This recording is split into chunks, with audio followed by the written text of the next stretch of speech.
I am live. Whoa. Can't believe that. Jill sets this up for me before she leaves. She has music practice on Tuesday nights. So she sets this up for me before she leaves. And all I have to do is hit a button that says go live. Well, I hit the wrong button and I hit end screen. So it went to a screen that I've never seen before. And do you know, I found my way back.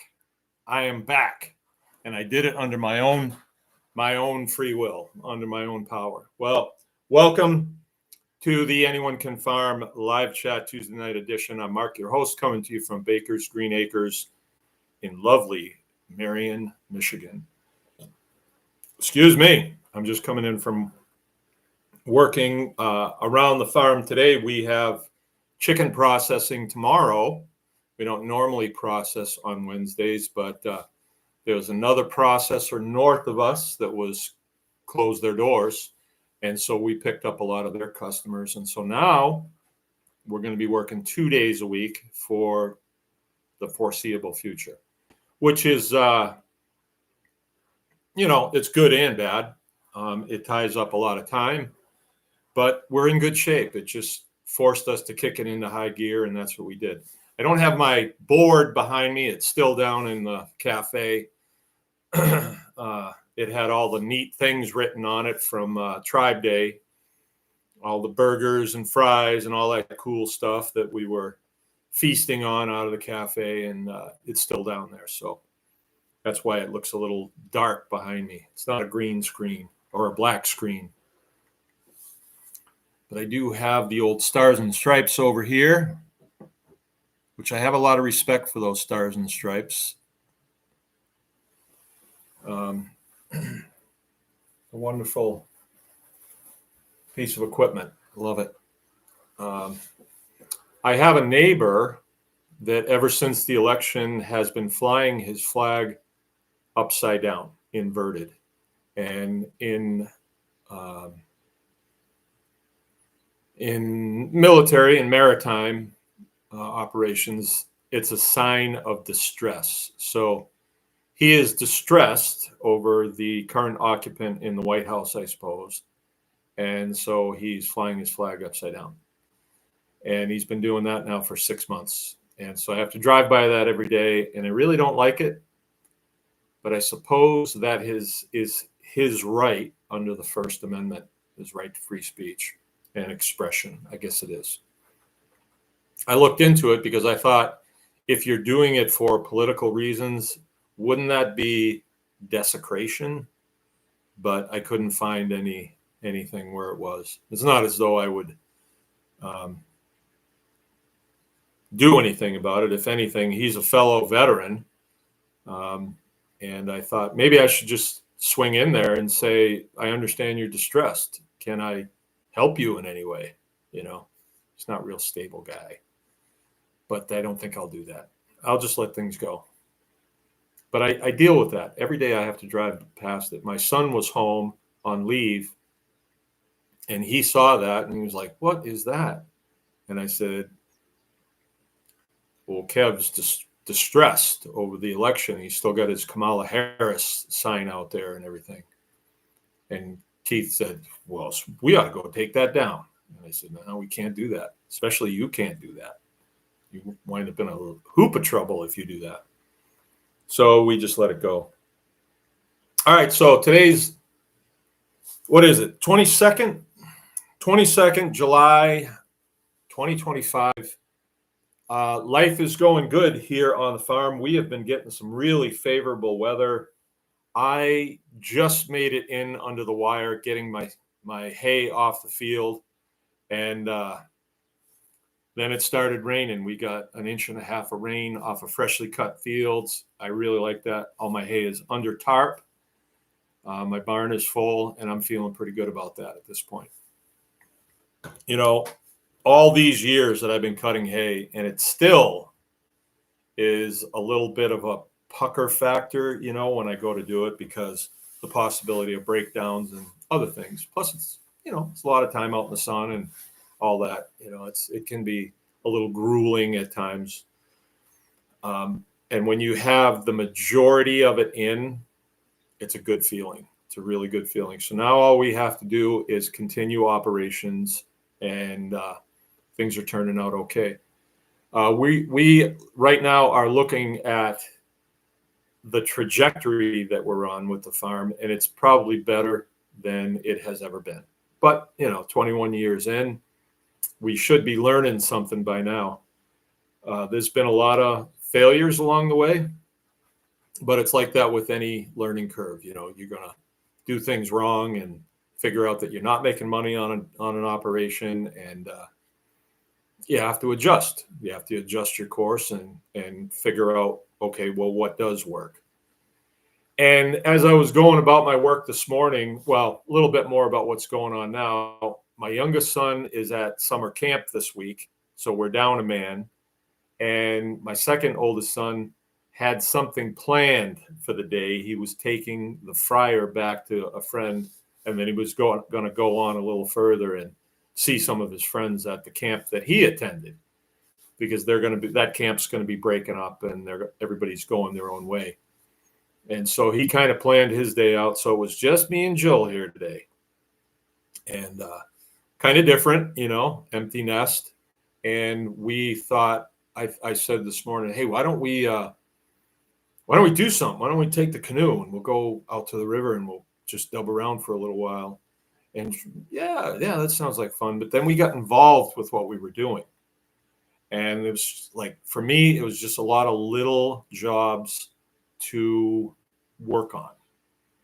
And by the time lunch came around, it was 2. And we're sitting there having a nice lunch, had a nice conversation.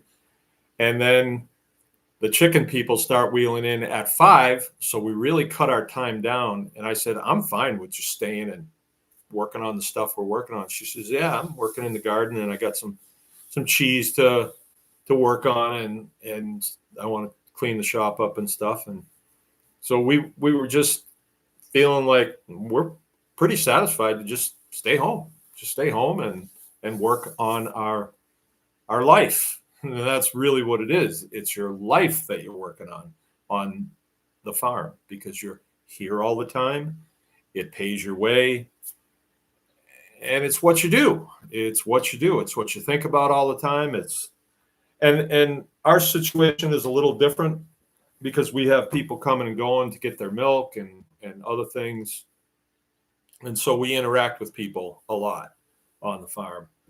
And when on chicken days, like we're processing tomorrow, we have people drop their chickens off between 5 and 7. We give them 2 hours to drop their chickens off. And if they can't drop it in that time, then we don't sign a contract. We don't get into a contract with them to do it. That we offer drop off the night before and pick up the next day between 5 and 7. So if somebody decides, well, I can drop them off 6:30 in the morning, then no, we're not doing it then. Because what that does is it completely disrupts your day if you have to go down there and offload chickens at 6 o'clock in the morning. And we used to have a guy that we would allow to do that. And we used to allow people to bring them on the same day. And what that led to was they're late and they don't get here till 10, and we've got a crew waiting, So we stopped doing that altogether. We don't do it at all anymore for no man. Nobody do we do that for. And if people, like I had a lady today, she said, we can't come and get them until 8 o'clock tomorrow. I don't get off to work till 7:30. I said, then we can't do them. Because that would mean at 7 o'clock when we're done, we have to wait another hour for her. And I said, then we can't do them because we're done tomorrow at 7.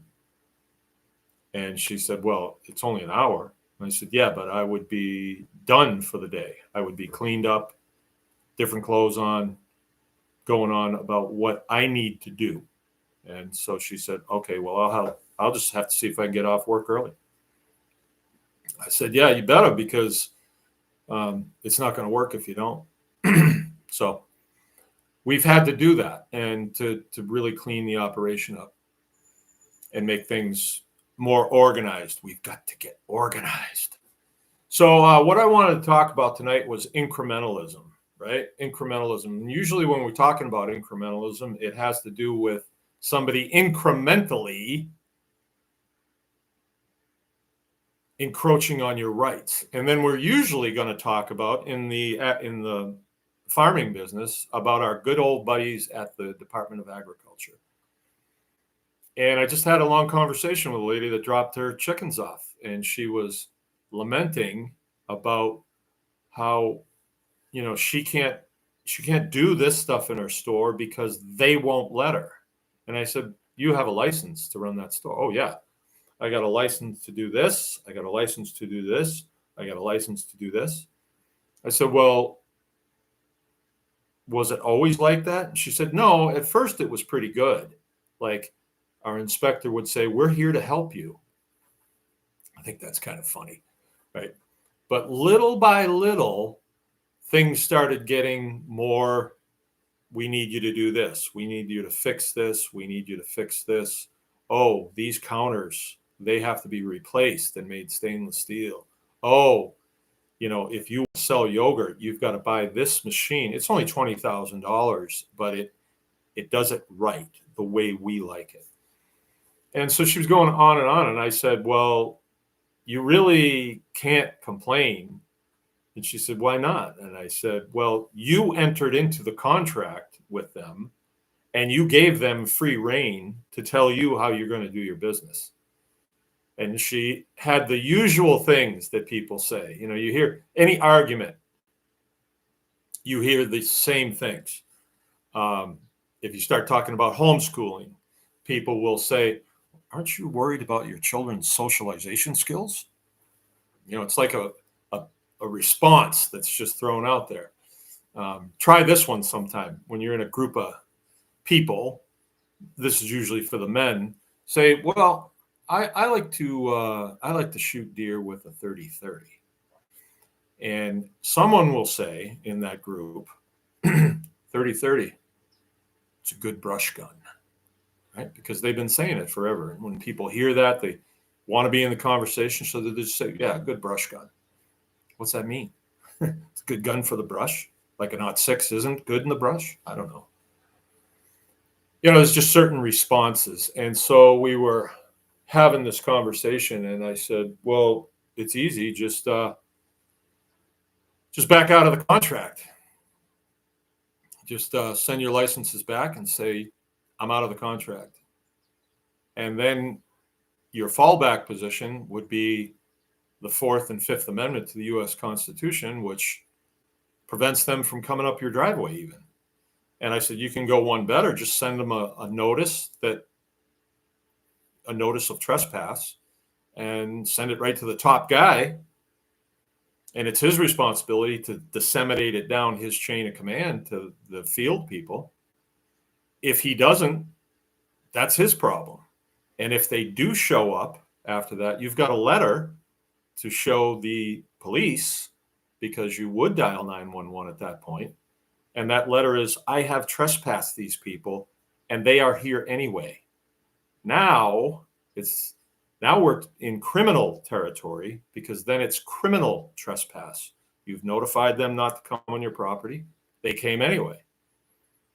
It's the same as if somebody came in your property in the middle of the night, unannounced and uninvited. It's the same thing. It would be a 911 call. It is criminal trespass. So it's really easy to do. People have a hard time believing that, but that's all it takes, really. And then your fallback position is our beloved Constitution, and specifically the 4th and 5th Amendments to the U.S. Constitution.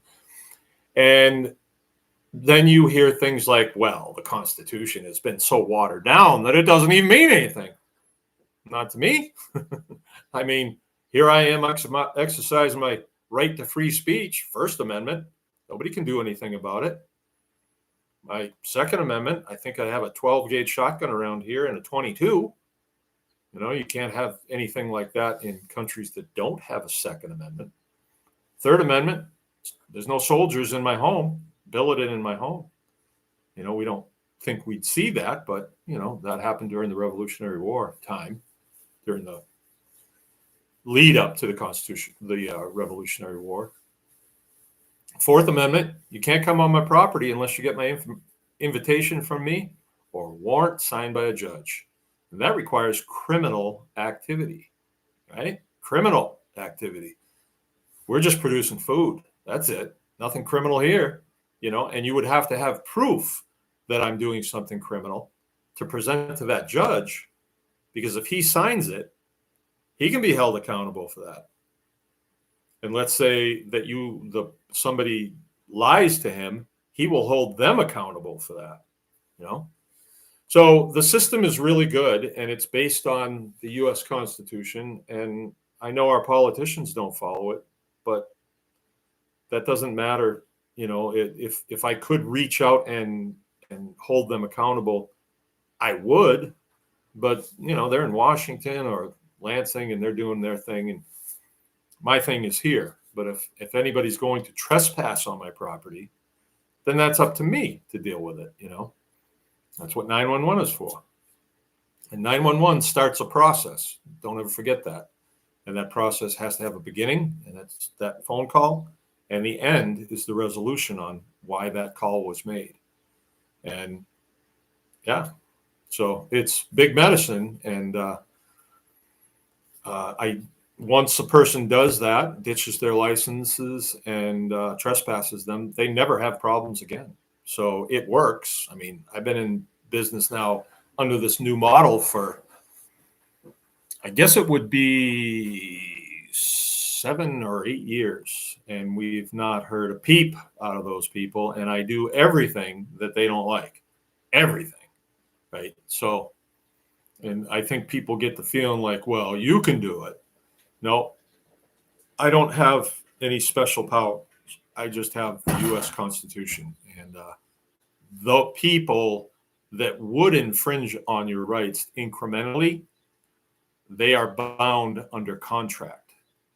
Under their oath of office, they are bound, and you can hold them accountable, and it's very easy to do. That conversation is probably for another day, and for people who really care about that. A lot of people don't care about that, but I kind of do, because I learned a long time ago about the word that gets thrown around all the time. This guy's a fascist, or it leads to fascism, fascist this, fascist that. What the heck does fascist mean? Well, if you look it up, we used to have this big fat book, that we would go to. If you look it up, it's really simple. It's privately held, government controlled. So if you sign on to a contract with the Department of Ag, who actually has the final say in what goes on in your operation? Let's say your protocol is, we only wash the floors once a year. That's your protocol. They won't like that. And they'll say, we're going to shut this down until these floors are washed. And they would be within their right to do that, because you're in a contract with them and you've handed over the reins to them. And then you can complain all you want, but you're the one that signed on the dotted line. But if you have no contract with them, they can't even come up your driveway. They can't even call you on the phone. Well, I suppose they can. They could call you. Anybody can call your phone, but you can hang the phone up too. Anyway, incrementalism usually happens when you give a little. And I can give you an example of, and let me just cover this ugly stuff for a minute, and then I'm going to get into the good stuff. Long time ago, we were going to a farmer's market in Leroy, Michigan. It was really fun. We were just new out of the military. We didn't know much. There was a couple of girls beside us that both had pierced noses, didn't wear bras. So it was kind of fun. And they were kind of hippie-ish, it was fun. They made soap and stuff. And there was lots of weird people there, and it was just okay. This is the way civilian life is. I was used to a more uniform way of doing things, but okay. And we were licensed. Our butcher shop was licensed as a food production facility. We did all the stuff. There wasn't much to do.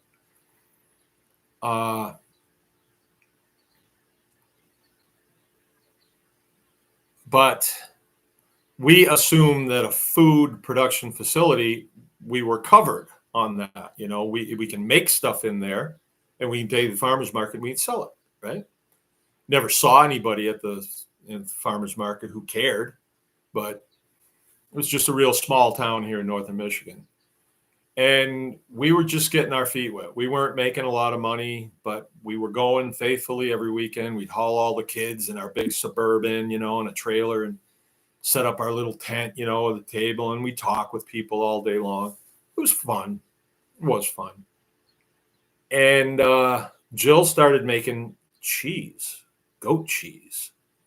We were milking goats back then. Yeah. And wow, it sold really good. We'd sell right out. But the problem is we didn't have enough goat milk to make the goat cheese. So somebody said, hey, there's an Amish guy who lives right over there. He says, you could probably buy milk from him, make it into cheese. So we went over and talked to him. And he's like, well, I don't know if I can sell it to you. I've got to talk to my inspector. So he talked to her, and she said, they're making goat cheese. And I got a phone call from some inspector lady, and she'd like to come out and talk to you if we could. And I said, oh, yeah, sure, for sure. And cut into my day and wanted to know if, can you show me around? Right? I didn't have to show her around, but I thought, oh, these people they want to know what I'm doing. They're going to be impressed with what I'm doing. I'll show you around. Well, what should have been just, hey, you can't do this, wound up being paperwork shoved in my face and sign here.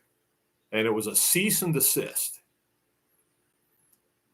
And I thought I had to, like when you get a ticket from a patrolman, you got to sign this. I ain't signing nothing. You can't make me sign anything. I'm not signing anything, right? But back then, okay, I signed it, and we're not going to make goat cheese anymore.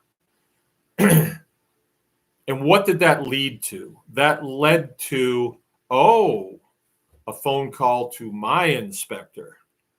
This was the dairy inspector, now called my inspector. And then my inspector wanted to come and look around, do an inspection. And we're kind of thinking, gee, we're in trouble somehow. Now, I didn't get out of the military to come into civilian life to get in trouble from some brush cut female driving a Subaru. You know what I'm saying? I didn't like it very much, but I kind of, okay. And one thing led to another, led to another, led to another, right? So it was incremental. And by the time we were done, they wanted a whole list of things done, which would have cost us a lot. And, the inspector was very lackadaisical. My inspector, lackadaisical as hell, never showed up on time, didn't clean her car. She was just a fat slob. And so I just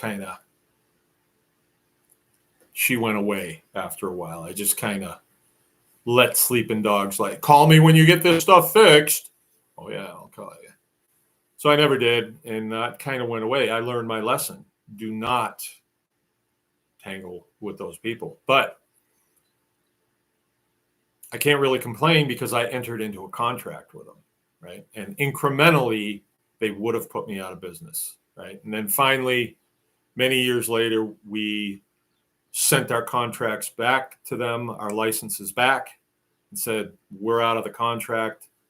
Don't come on my property again. And that was the end of it. like we're out of the contract. So now we operate under the Constitution, which protects me quite well, actually. We're able to do a good business, and we're American citizens trying to feed our family running a farm. It's not like I'm trying to get over on anybody. I'm not getting anything that I don't produce. It seems to be a very American way of doing things, right? You're foraging your own way, and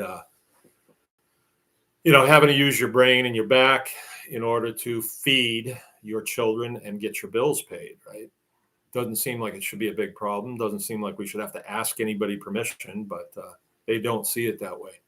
But it's really simple to get out from under them, and I recommend people do. But that incrementalism is what I want to drive home. Now that's negative. That's negative, isn't it?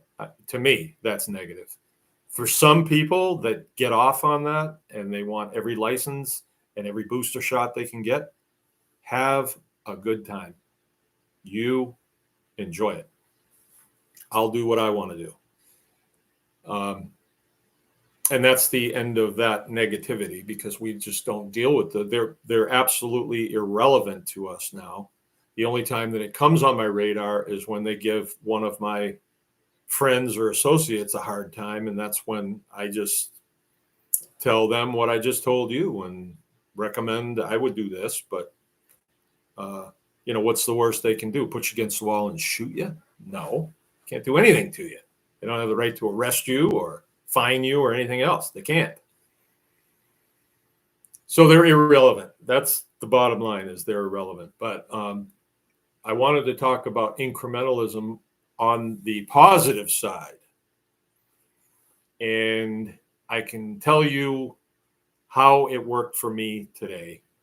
And when I got to the end of my day today, I thought, I am way further ahead than I was when I started today. And that's the goal. Like, you want to make a gain every single day. Now, the nice thing about farming, I am making milk, or milk is being produced right now. And I'm here talking to you all. Beef is being produced right now. And I'm here. Like, I'm not really involved in that process. Yeah, I built the fences and I dug the pond and stuff, but the cows are the ones that are out there doing what they do. And they are making an increase as we speak. So I'm on vacation and they're working. Chickens are out there getting heavier, right? And they will be butchered this week and sold, right? Eggs are being produced right now. Probably a few dozen out there right now. And I don't really have to do much. They're on an automatic waterer, and we fill their feeder, and they have plenty of forage to kick around in. So they're doing their thing. So that's nice about farming. It's not like that in every career field. A lot of career fields, if you're not there on the clock, you're not gaining. You're losing, right? But in farming, the grass is growing right now. I will get another cutting of hay. That's very valuable to me because that's what my cows eat in the wintertime. So I need that. The grass is growing. If it rains, good, right? So that's a nice thing about farming. But another way that I have proceeded, and I proceed on a daily basis, and today I really got to think about it, because I got up this morning, had my usual stuff to do, and we're down a couple guys. And, I was thinking, well, there's not much going to happen today. It's going to be tough making a gain today. Somebody's making noise out there. I got to see what that is. That doesn't sound good.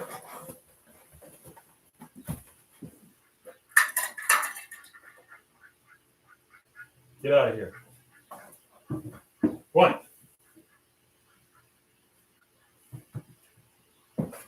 Okay. It's just some ducks. And I had the pool filter needed to be taken apart and repaired. And I left the screws in a little dish. and they were picking at them. That's what was making that noise. So I didn't think that I was going to make too much for gains today, but then I thought, okay, I know what I'll do. I will just hit targets of opportunity. So I wasn't going to finish anything. I didn't think that was going to happen. I was just going to, hit things as I could and push them as far as I could. So here's an example. I made a decision a couple weeks ago. We got a little overhang on the south side of the house, and when I built it, in order to keep a lot of the dirt and sand from coming in the house, I just covered it with stone, because I didn't have the money to buy the pavers that I wanted to put in there, or I thought I wanted to put in there. And then I said, well, why don't we just pour this? And Jill was like, nah, I know, And so okay, well, we'll do pavers when we can afford them. And, it's low priority.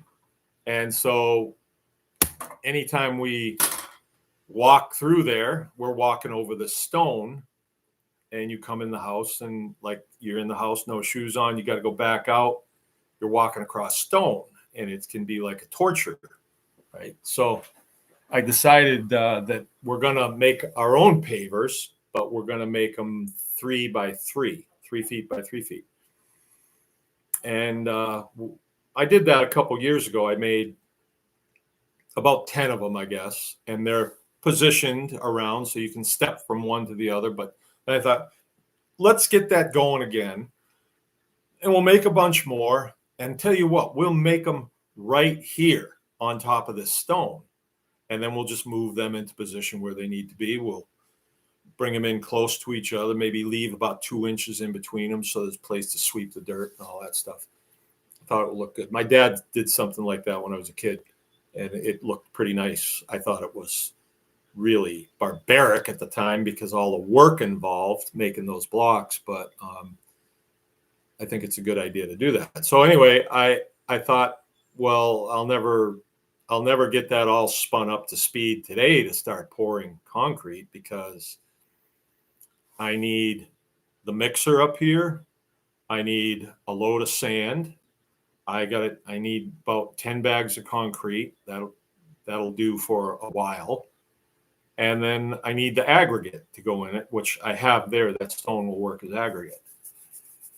And then I need the forms. All right. So the forms that I had built before, I saw them get used on something else that the boys were building. Didn't say anything about it because I didn't know we'd get back in the brick making business. But I got to make some new forms. And okay, I got to rip some 2x4s down. So I need the table saw over here, and the table saw was over at the apartment. And the last time we used the table saw, the pulley on the motor end came off. So I gotta find a key to go in there and a set screw, right? So there was a lot of steps involved to get it so we could pour a couple of blocks. Probably 3 is what we usually pour at a time. And so I thought, well, no, I don't want to do that job today because I'll never get the first thing done. Plus, I got this filter that I got to fix. We got to get the milk squared away. I got to feed, I got to do all that. So what am I going to do? Well, I'm going to move the mixer up. So I got in the tractor and I chained up the mixer and I brought it up here and I set it down. Oh, that's done. You know what? I'm going to go get the table saw. So I went over, I got the table saw. I brought it down underneath the overhang. I thought I'll just set it there and I'll get to it when I can. Well, in between chicken deliveries coming in, I was able to get that repaired. I got it fixed, turned on, works flawlessly. So I suppose if I wasn't doing this, I could be ripping those 2x4s down to make the forms. I could be.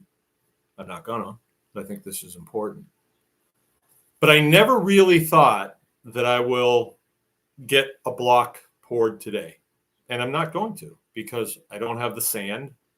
My truck has a bunch of scrap metal on it. So before I can get the sand, I got to make a scrap run.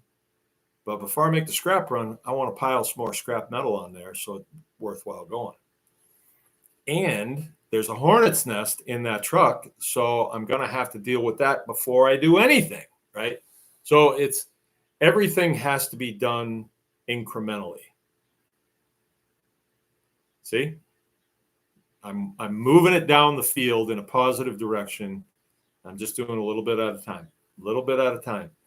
And I'm not feeling like, well, I didn't get anything done today. I didn't get any of those blocks made today.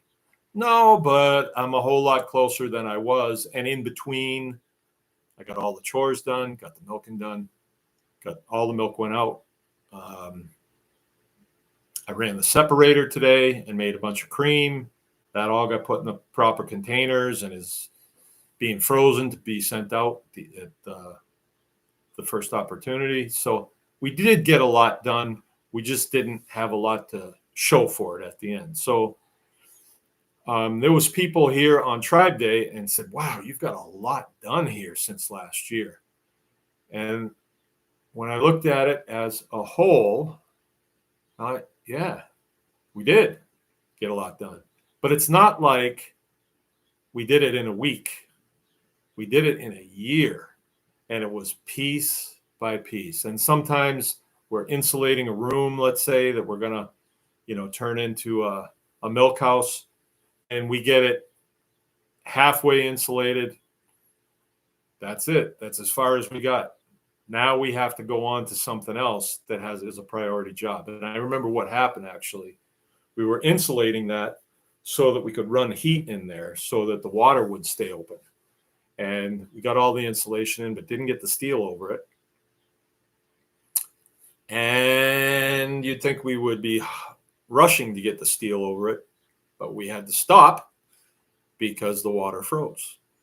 The water froze. And so we had to get the shovels out and go to digging and get those lines out. Wound up cutting those lines right out. PEX lines, cut them out. They were frozen solid. Tried to get it thawed. Couldn't do it. Just couldn't do it. We tried, could not get them thawed. So we cut them out and replaced them. And then when we filled it back in, we filled it in with, we put it down a foot deeper. It was inside the building. Who would ever think that would have froze? But it did.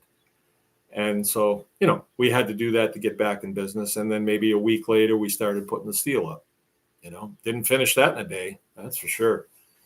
So it's kind of like that. And I think people have a tendency to think that every bite that you bite off, you've got to chew it up and digest it and poop it out. You don't. You can just take a small bite, chew that one up, and while you're chewing it, you can go to the next thing that has to be done. Right? That's it. That's the message for the night. Incremental gaining, incrementally gaining, just a little bit at a time. And that's how you do it. That easy? That's it. All right. That's it. That's my message for the night. You're going to work your farm or your homestead incrementally. Now, sometimes you can take that to the extreme and you can say, well, I'm just going to, jury rig something just to get me by. That gets dangerous. That could get dangerous. Like, let's say that you just, I know I need to build good fences here for the pigs, but I'm just going to get some pallets, and wire them together with baling twine and call it good until I can get back to it. Well, I don't know about that, because how much damage could 4 or 5 hogs do to the work that you've done, good work? Like, let's say you planted your garden and, oh man, the potatoes are coming in great. Nice. They're going to be so good. Yeah, those pigs will enjoy those potatoes, or your cucumbers or your squash or whatever. They'll enjoy them. So sometimes you got to use a little bit of, and that, I think that comes through trial and error, with animals getting out. No, when we fence, we fence and we do it right. We do it right the first time, or you wind up going on long walks and extreme frustration, and wow, it can be bad. I've been there. My cattle have wound up at the neighbor's house, long way away, and I didn't even know they were gone. I saw it on Facebook. Hey, who's got a, like, those are mine. What are they doing going that direction? But that guy had more cows. They went a mile away, and those guys, it was an Amish farm, and they locked them up. And we had to stop what we were doing, get the truck, hook the trailer to it. Hey, Dad, it's got a flat tire in the trailer. Okay. Pull it over to the shop, put air in it. Hey, it's not airing. It's not. It's broken off the bead. Oh, gee. Now we got to take that off. And I know, let's do that trick that we always see him do with the starting fluid. Yeah. All right. So if you do something improperly just to get by to the next thing, I'm not saying that. I am not saying that. Do it right the first time, but you may not finish when you think you're gonna. The job may stretch out. You're gonna bury a water line. Oh, I'll just bury it at a foot, and then right before fall, I'll get out there and I'll unbury it. Oh yeah, oh yeah. You'll unbury it when it freezes solid. That's when you'll unbury it. So you don't want to do that. So you got to use your head on that. Don't take what I say and say, well, we could just jury rig stuff. And because he said, no, I don't do that. Do it right. Okay, let's see what we got for super chats here. I appreciate that. Brian Jacob. Let's see. Keith. Good evening, Mark and Jill. Yes. Jill, did you like the blueberries? Jill did like the blueberries. Keith brought us some goodies the other day, some blueberries and some cranberries and some bunnies. And the bunnies are gone. They went to my grandson's house. So my grandson is like wanting to get into bunnies, I think. So he's got them. The Copperhead people are with us. Looking forward to our visit, I hope. Usually visit with them once a summer. Gabe's with us. The plight of the distressed. Yes, the plight of the distressed. Brian's saying morning. He must have worked late last night. Re-wilder life. Oh, yeah. It's weird not having kids home. Oh, yeah, that's Rachel. Rachel Jamerson. You good chum. Yeah, it is. I can't say that I'm looking forward to all the kids being gone. It's 5 years down the road before Frank's gone. And who knows, maybe they won't go. Who knows? I would really think it would be cool if those two boys took this place over. That would be the coolest thing. And then I would come and mow the lawn, and just, what do you guys need any help with anything? No? Okay. I'm just going to go drive around and drink Coca-Cola. Brian Jacobs says, if a hog gets out, it's feral now. That's how that works, right? No, it isn't. That's an escaped hog. It still belongs to me. Feral means that it has been abandoned, not just escaped. I mean, something can, like, you can misplace your car. Let's say you go to a restaurant, you have a few too many to drink, and then you come out, you think it's stolen, but you just didn't know where you parked it, and you go home. It's still your car. You didn't abandon it. You just forgot where you parked. That can happen. I've done that. Keith says, something that usually you have to go back, and it usually costs you more. If you did it right the first time, it costs you less. That's yeah, right. When you generate something that usually you have to go back to, yeah, it costs you more for sure in time, right? And what do we always say? Poor people save money. Rich people save time. That's true. It is so true. It is so true. I mean, you can use old equipment, keep using it, and be frustrated with it, or bite the bullet and get better equipment You can't always do it. I mean, you can't just say I'm going to get new equipment and get it if you can't finance it. But that's the whole idea of making a gain every day, because if you make a gain every day, 365 days a year, the dollars come, but doing your job and doing it right and effectively and making good decisions, right, as opposed to bad decisions. We can talk about good decisions and bad decisions all day long. If you are a homestead and you have animals on your homestead that cost you money and never return, well, that's a bad decision. Anybody say goats? Yeah, that's a bad decision. And, you got to rectify that. You can't just, we really like them. And, well, okay. But don't complain when you say people just don't want to buy goats. People just don't want to buy goats. Of course they don't want to buy goats. Nobody likes goats. Some people like goats, but I don't like goats. Okay, McKenna and Andrew Fox, 2 posts a day on my fence, and it takes a lot out of you. Maybe out of you, it does. Out of me, 2 posts, I would do them before I wash my hands for lunch. But I've been doing this longer. Do we have any other input? Any other super chats or anything like that? Any other input?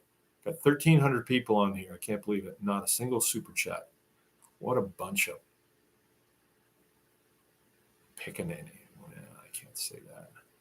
Hey, so in the news, I don't know if you guys are watching the news, but it's kind of getting fun. It is really kind of getting fun. And I'd like to know what people's take on this is. Let's see, we do not have our consultant call tomorrow night. That is going to be a week from tomorrow. We're every other week on Wednesday night, which is outstanding, by the way. If you haven't attended one, they're really outstanding. That's a Zoom call, so I can see your little face on there. But once in a while, we get to talking about the things that are in the news. And the people that are there, some of them are quite astute, and they have a different point of view on these things. And it's kind of interesting. So I've learned to adopt some of those points of view too. But I'm watching this thing that Tulsi Gabbard has made referrals, criminal referrals to the DOJ. And that's our friend over there, Pam Bondi, who's been doing an excellent job of acting. She acts like an incompetent blonde. She's just superb, right? She is superb. And we haven't seen old Tulsi around in a couple of months, and bam, she comes out and drops these criminal referrals. Now, I'm not rah-rah-rahing that Obama's going to go to jail. I mean, I wouldn't lose sleep over it. I never liked that guy. I never liked that guy. To me, he's just sleazy and gay, and Michelle Obama just turned my stomach. I can't stand that woman, seeing her in the Oval Office. But so I'm not thinking, oh, they got him now, but I'm thinking, how are they going to get out of this? How are they going to evade this? Maybe the Obamas will, because he was a president, but I don't think so. I just can't see a way for them to get out of it, right? So that's kind of interesting, and there was a lot of statements coming out of the White House today, and very, very interesting. I wonder if anybody has thoughts on that. I usually think, oh, well, nothing ever happens to them. It's just a show to keep people riled up. But this one, oh boy, like you would have thought, well, they got Epstein dead to rights. But they didn't. Old Pam Bondi comes out and says, well, we closed the case. There's nothing to see here. So case closed. Bye. But boy, didn't that create a stir for about 2 weeks. It's sort of like the alternative media, which is really where people go now for their news, was fired up. And Trump finally said, all right, fine. If you're so dead set on seeing what went on here, release the grand jury files. Whoa. Whoa. Okay. So it seemed to make a little bit of sense to stir it up a bit. At this point, I'm just playing wait and see. It doesn't.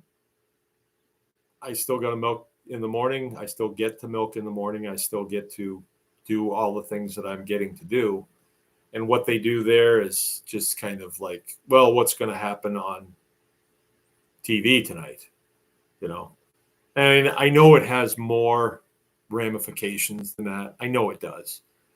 But I don't want to get myself too involved in it, right? Because you can get a little and here I am getting you guys a little involved in it, incrementally getting you involved, getting your mind off of farming. But it's just a hobby. It's a hobby, right? I thought this morning about the things that I listen to when I'm doing when I'm going about my business, right? And I like to listen to testimonies of veterans that have been in difficult situations and hear how they deal with it. And usually it starts off with, so were you drafted or did you join?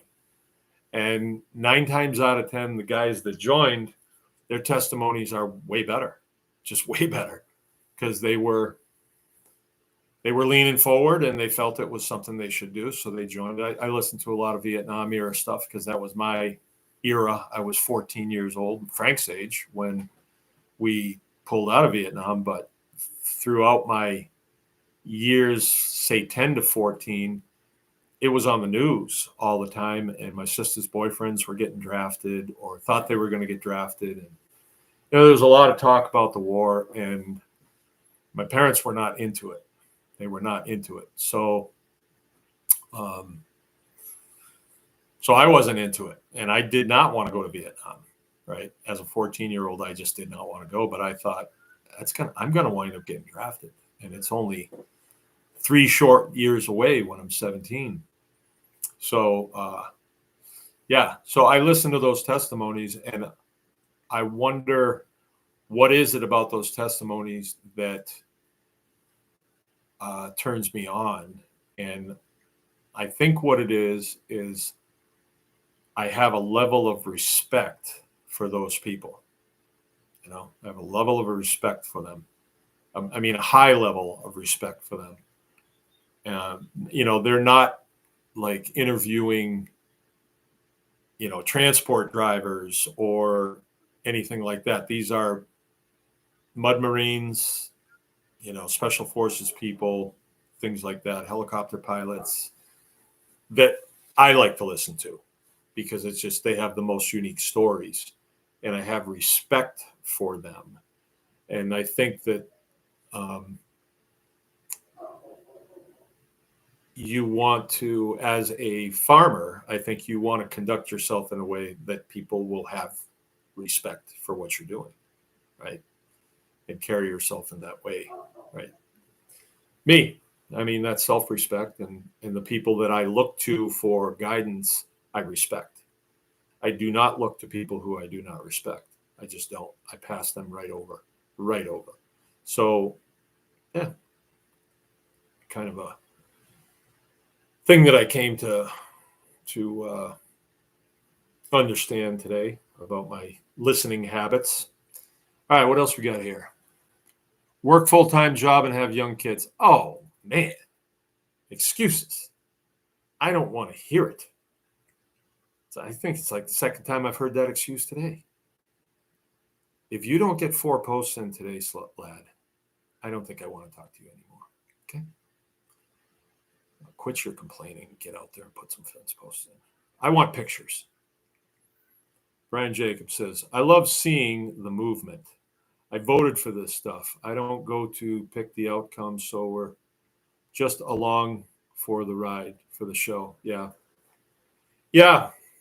I know the shakeup that they've created in the illegal immigrant community, and I think it's a good thing. I'm somewhat intrigued with what's going on. I was really turned off by the last administration. I had no respect for any of those people. I never had any respect for Barack Obama. Never. And I cannot see how people did. But I don't know, to each his own. Just a sleazy little gay guy, just terrible. If he winds up at Guantanamo, yeah. I don't know if that will happen. They can use things like this as leverage. There's definitely a deep state, and there's a deep state operation apparatus that's running and making things happen. They make things happen through regulation and companies and NGOs and stuff. But if the right people have pressure on them, a lot of that stuff can change. And we'll see. We'll see. All right. Well, I appreciate everybody coming tonight. I think now is the time to get out there and make it happen. Actually, there's nothing on the horizon that I see that would make me more urgent than just get it done. Just get it done. Oh, I know what was something that I wanted to say to you. There is a part of this that I think has served me well too. Every now and then I'll come out in the morning and I can tell that everything's okay. I just know everything's okay. I can tell because everything's where it's supposed to be. Everybody's quiet. Cows are waiting to get milked. Everybody's just with the program. And I look around. The other day I said to Frank, "Isn't this a pretty place? Can you believe this is our work? This is where we work. We didn't have to drive. And we get to come here and work in this environment. Isn't that nice?" And he's never known anything else. So he said, "Well, yeah." But Frank will agree with me on just about anything. But I think it makes sense to stop every now and then and look at what you've accomplished and embrace it and enjoy it. I do. This year, Tribe Day, which we just finished up, not last weekend, but the weekend before. The truth, which I'm always telling you the truth, but I don't volunteer stuff that that's sensitive stuff. Last year, coming out of Tribe Day, I was like, I don't know if we're going to do this next year. I don't. Maybe we will, maybe we won't. The year before that, I was even more on the fence about it. Like, why are we doing this? We did a ton of prep for this. Had to put out a lot of money to make it happen.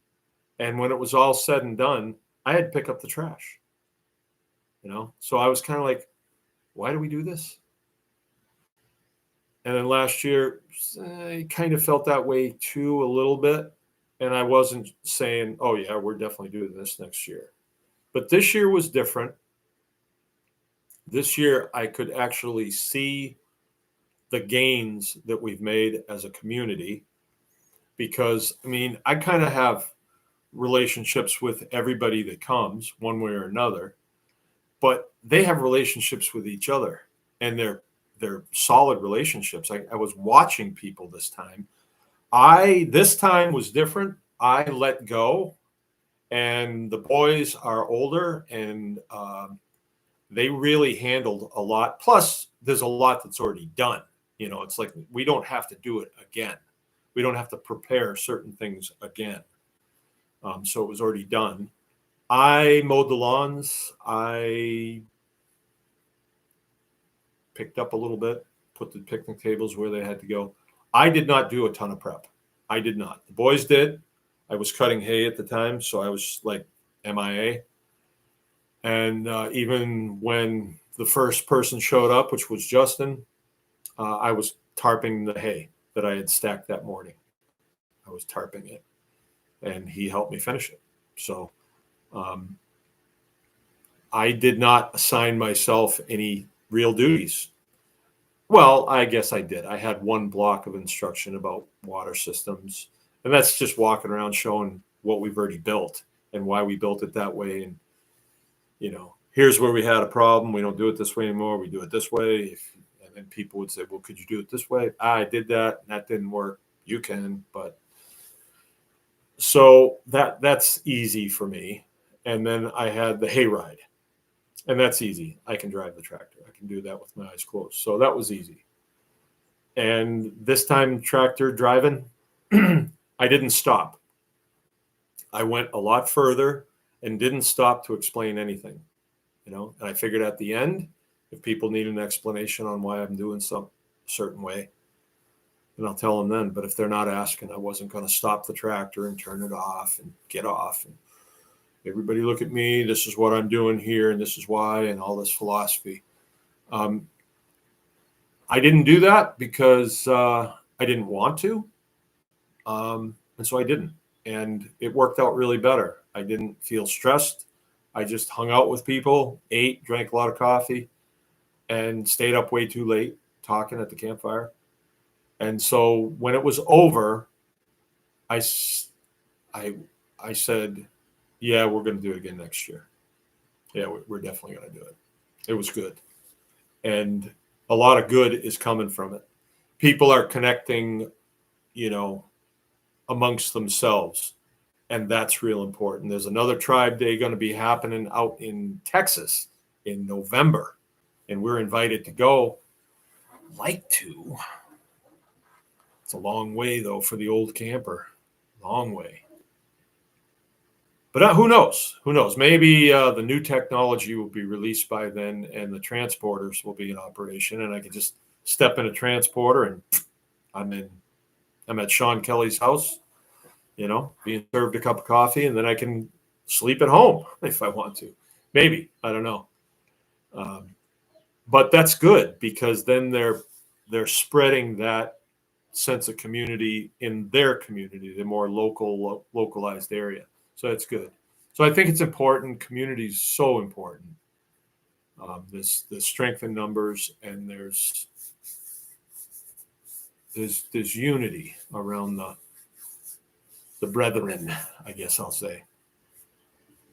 All right. If there's nothing else, okay. The Anyone Can Farm at the end of every video.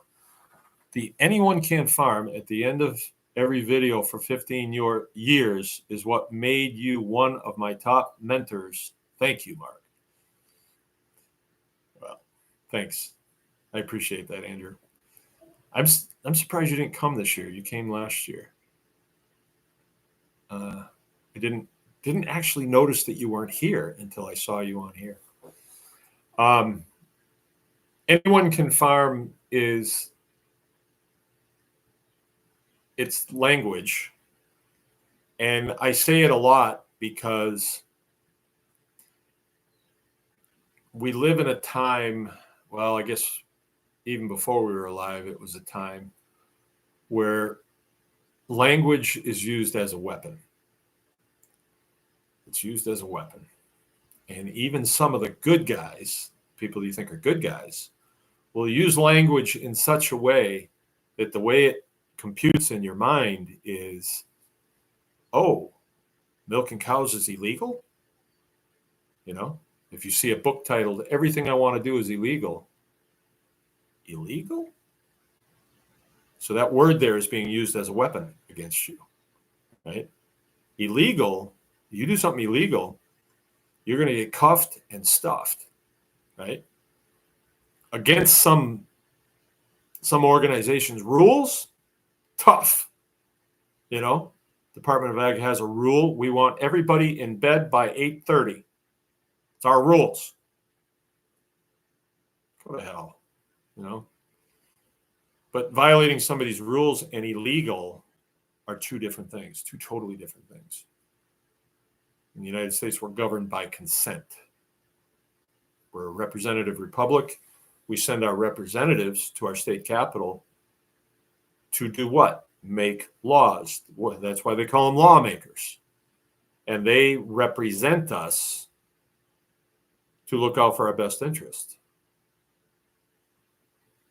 But the departments, we didn't elect them.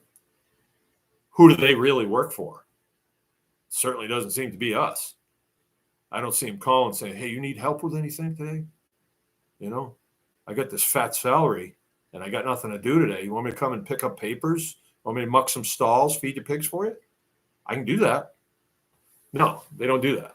They seem to just destroy and hamper, all in the name of food safety, they say. Yeah. We're concerned with helping the farmers. Yeah. Well, then tell you what. Anyway. So, yeah. Hard to farm and family working 7 to 7. It sounds like more complaints, Andrew. And I don't think we want to hear that. Okay? 7 to 7 is 12 hours. There's 24 hours a day, son.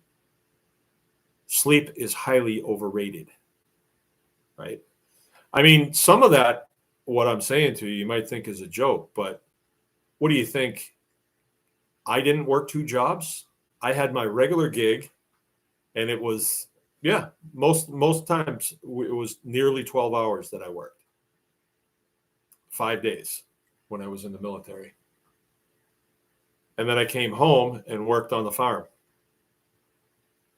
I was motivated. I wanted to do it, And our first farm, we made $45,000 on it when we sold it because of the work that we put into it. And that was what we used to get into this place.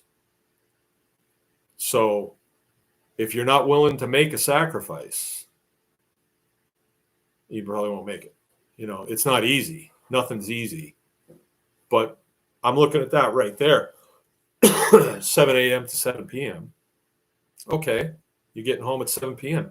It's light until nearly 10. And they make these things called headlamps. You could be in bed by midnight and still get 6 hours sleep. I've been on deployments where I didn't get a night's sleep ever. I would get a couple hours here and there. You got to live with it. There's a lot of time there you can be putting fence posts in and other things. You'd be surprised what you could get done. Okay, enough of my kicking you in the rear end, but I don't want to hear your complaints, that's for sure. All right, any more complaining? All right, let's call it a night. Remember, anyone can farm. Good night.